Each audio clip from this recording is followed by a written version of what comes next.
Nous allons voir dans cette vidéo ce que sont les ratios.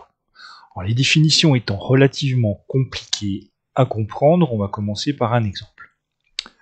Arthur, Benjamin et Chloé ont aidé leurs grands-parents à nettoyer leur maison de campagne. Arthur a travaillé 2 jours, Benjamin 3 jours et Chloé 5 jours. Leurs grands-parents leur donnent 150 € pour les récompenser et veulent qu'ils se partagent l'argent équitablement, c'est-à-dire proportionnellement à leur temps de travail. Donc Arthur aura 2 parts, Benjamin 3 et Chloé 5. Ce qui va nous faire un total de 10 parts. 150 € divisé par 10, ça fait 15 €. Ainsi, chaque part aura un montant de 15 €. Arthur aura 2 parts, 2 fois 15 €, 30 €. Benjamin, 3 parts, 3 fois 15 €, 45 €. Et Chloé, 5 parts, 5 fois 15 €, 75 €. 30 plus 45 plus 75, ça fait bien 150. Donc, on a partagé 150 € en 3 parts dans le ratio 2 par 3 par 5. C'est-à-dire proportionnellement à 2, 3, 5. Donc, la part d'Arthur, 30, sur 2, serait égale à la part de Benjamin, 45, sur 3, qui est égale à la part de Chloé, 75, sur 5, à la quantité totale d'argent, 150, sur les 10 parts. Et on arrive bien à 15 € par part. Alors les définitions.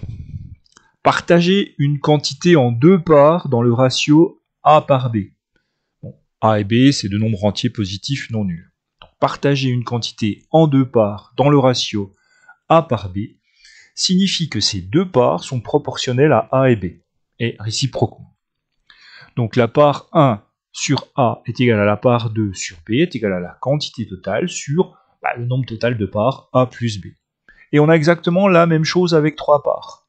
Donc partager une quantité en 3 parts dans le ratio A par B par C signifie que ces 3 parts sont proportionnelles à A, B et C. Part 1 sur A égale part 2 sur B égale part 3 sur C égale la quantité totale sur A plus B plus C.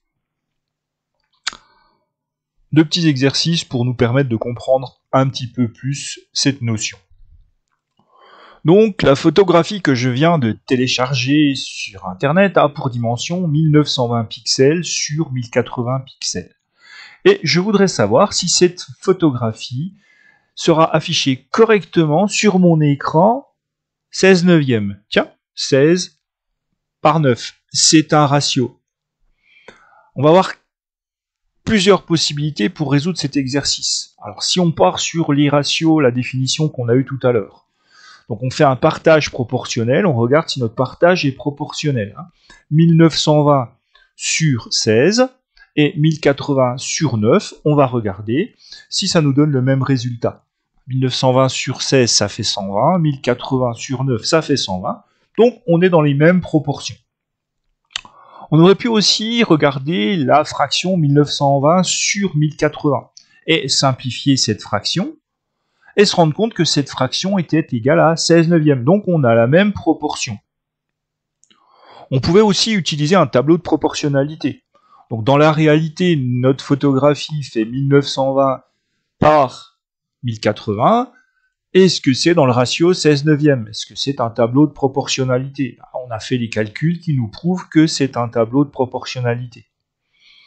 On aurait pu le voir aussi dans l'autre sens, le tableau de proportionnalité.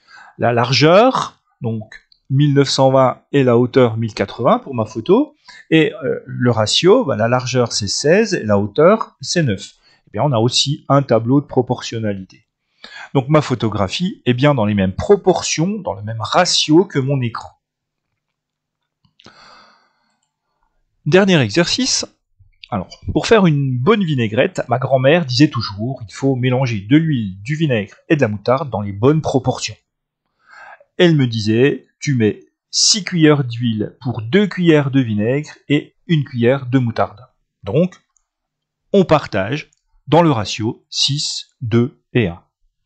Alors on pourrait travailler comme on a fait dans le premier exercice de présentation, Mais on va faire ici avec un tableau de proportionnalité pour savoir si la quantité de chaque ingrédient qu'il faut pour faire 450 ml de vinaigrette. Alors, mon tableau de proportionnalité, donc les différents ingrédients, l'huile, le vinaigre et la moutarde, et le toton. On va regarder les parts de chaque. Donc, 6, 2, 1, 6, 2, 1, 6 cuillères d'huile, 2 cuillères de vinaigre, 1 cuillère de moutarde, donc un total de 9 cuillères, 6 plus 2 plus 1. Et à quelle quantité est-ce que cela va-t-il correspondre? Et je sais qu'il me faut une quantité totale de 450 ml. C'est de la proportionnalité les ratios. Donc comment est-ce que je fais pour passer de 9 à 450? Eh bien je multiplie par 50.